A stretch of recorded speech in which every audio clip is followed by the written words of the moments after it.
Hello, everyone. This is Mr. Hutchings of Mr. Hutchings History. And today I'm bringing you to topic 2.4 of the AP World Program, Trans-Saharan Trade Routes. Today, our skill focus, will be developments and processes. Our themes will include technology and innovation and governance.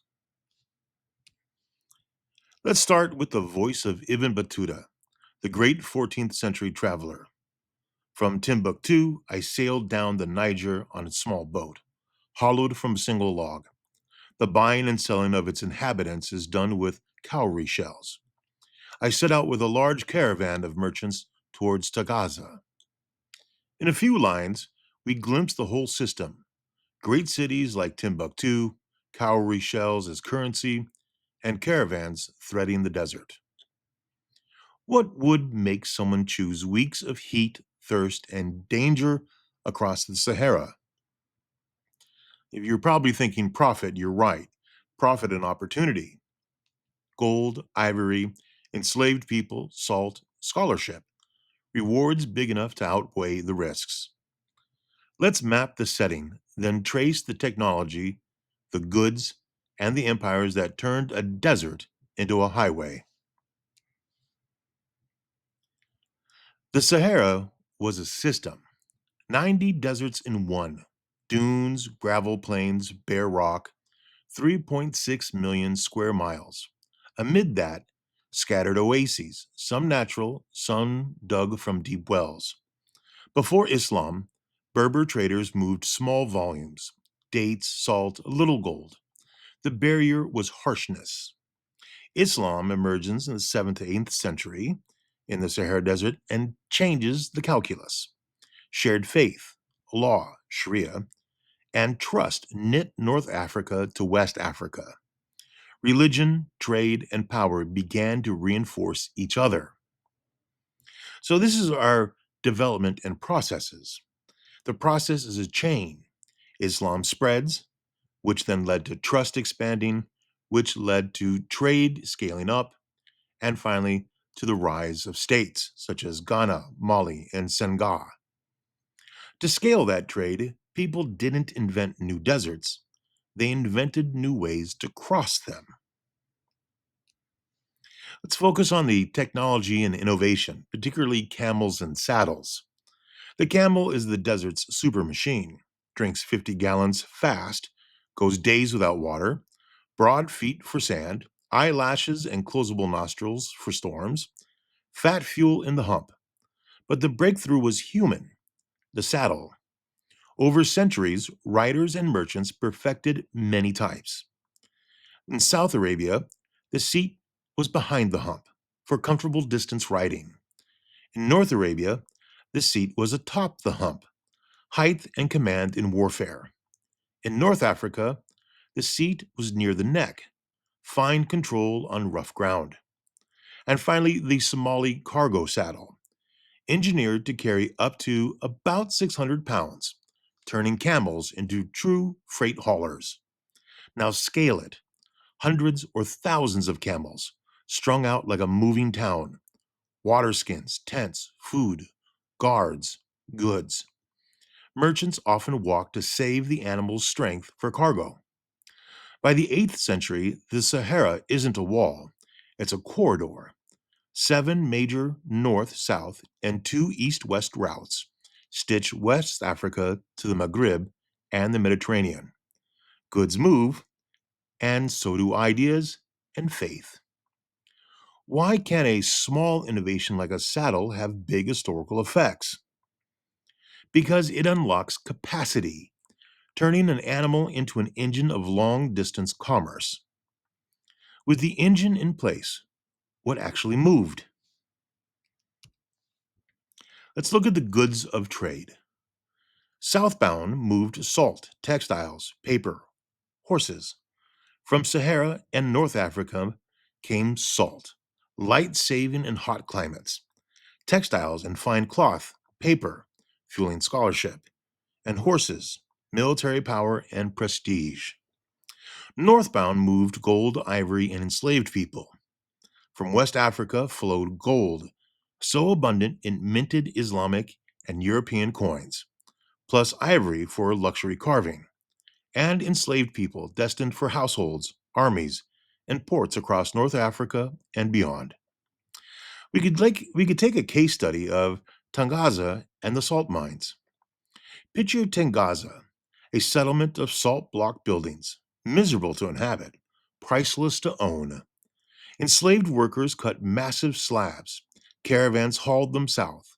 In many markets, salt traded ounce for ounce with gold. Control of Tangaza meant control of revenue. Mali taxed those caravans and grew rich. We could look at gold versus salt, two treasures. Gold dazzles distant courts, salt keeps farmers alive, food preserved, and armies marching. For Cairo, gold is glory. For Mali's markets, salt is survival. The value depends on the context. If you ruled a West African kingdom, which would you prize more, gold or salt? Give one reason. Well, prestige versus necessity, both translated into power. Trade is never just good. It's also states deciding who protects, taxes, and profits.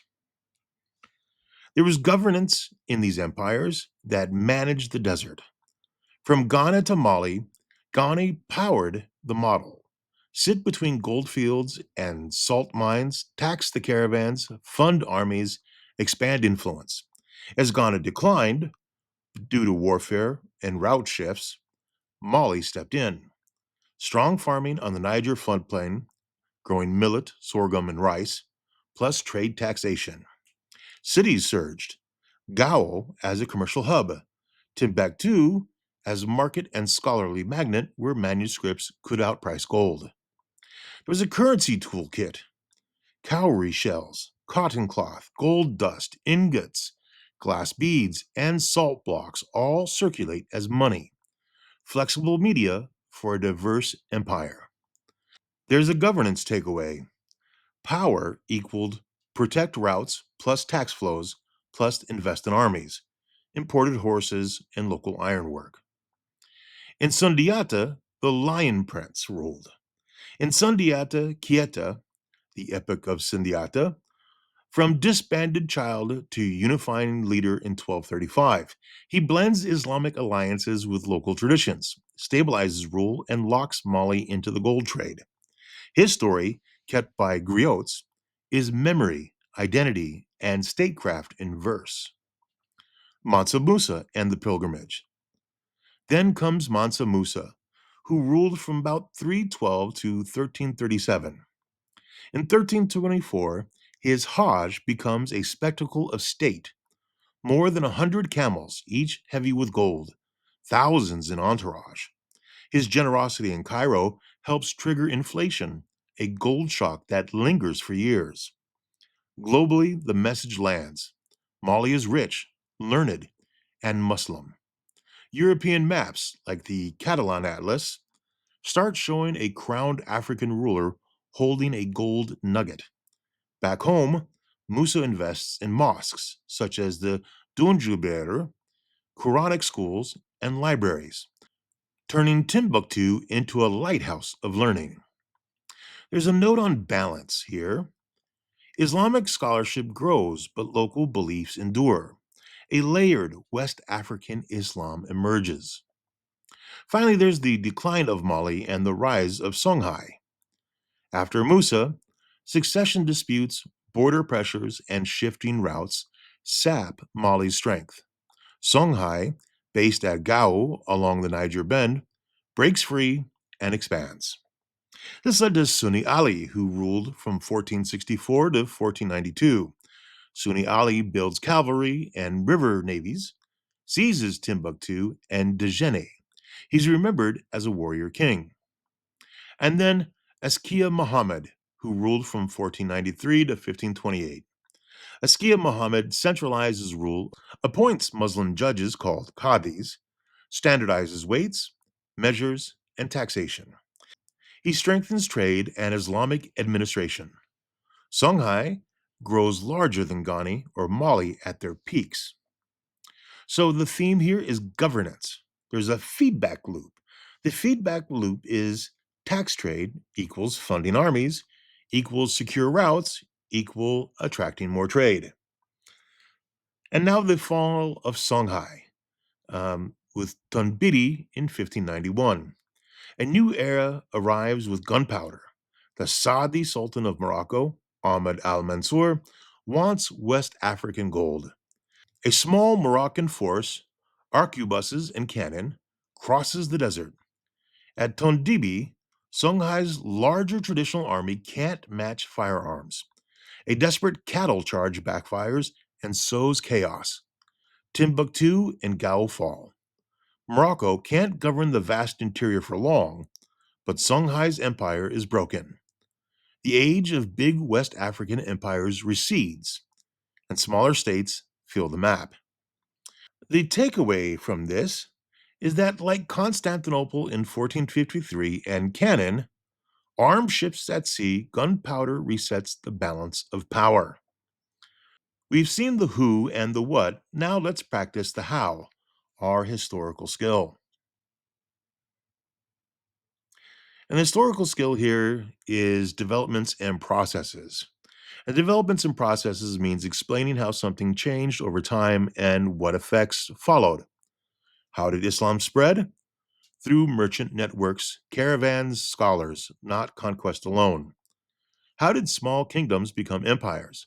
By taxing trade, fielding cavalry, and securing routes. How did saddles change economies? By raising load capacity, enabling mass caravans, and scaling exchange. Choose one: Islam spread, Mali's rise, or camel saddles. Explain the process and at least one consequence.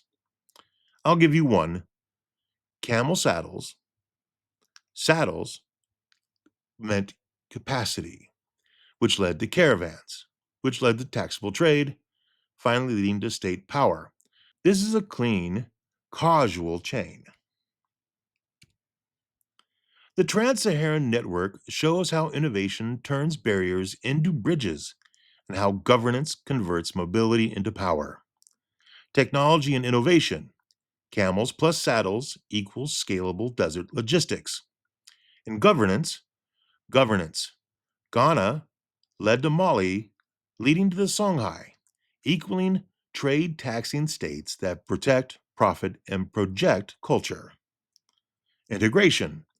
West Africa isn't isolated. It's central to medieval global flows of goods, gold, ideas, and Islam. If you're watching this, write 3 sentences. One development that caused trans-Saharan trade to grow, one process by which empires like Mali gained power, one way technology shaped governance or trade here. Next time, we'll compare the Sahara with the Silk Roads and see how different environments produce different solutions and similar patterns. Until then, stay curious. History matters.